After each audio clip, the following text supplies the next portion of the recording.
Bonjour, dans cette vidéo, nous allons regarder la loi du minimum de deux lois exponentielles indépendantes. Donc on prend x et y, deux lois exponentielles respectivement de paramètres a et b, et on regarde la loi de z, donc qui est le minimum des deux.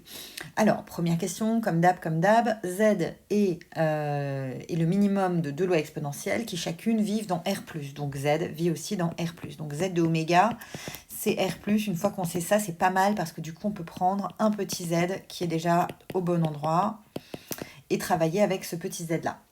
Du coup, on va faire avec les fonctions de répartition.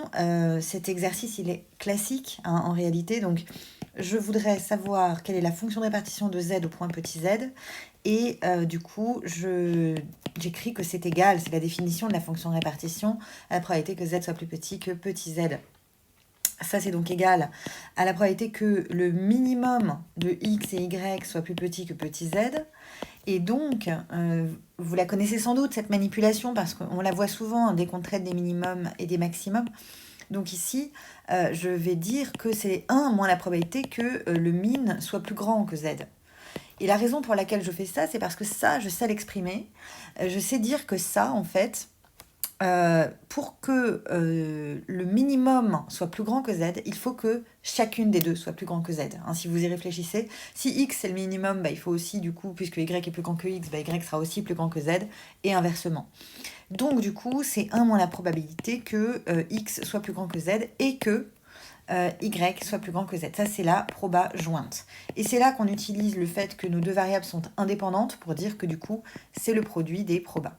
Alors ça, là, la proba que x soit plus grande que z et la proba que y soit plus grande que z, en fait, c'est exactement la définition de la fonction de survie. Hein. La fonction de survie qui est donc 1 moins la fonction de répartition. Et du coup, c'est égal directement à 1 moins... alors x, c'est le paramètre A, et y, c'est le paramètre B. Voilà. Du coup, je peux mettre tout ça, je peux factoriser tout ça. Donc ça nous fait A plus B, Z. Et regardez ce qu'on voit apparaître ici. Nous voyons apparaître la fonction de répartition d'une loi exponentielle de paramètres A plus B. Donc conclusion des courses, le minimum de deux lois exponentielles indépendantes suit aussi une loi exponentielle dont le paramètre est la somme des deux paramètres. Voilà, j'espère vous avoir éclairé.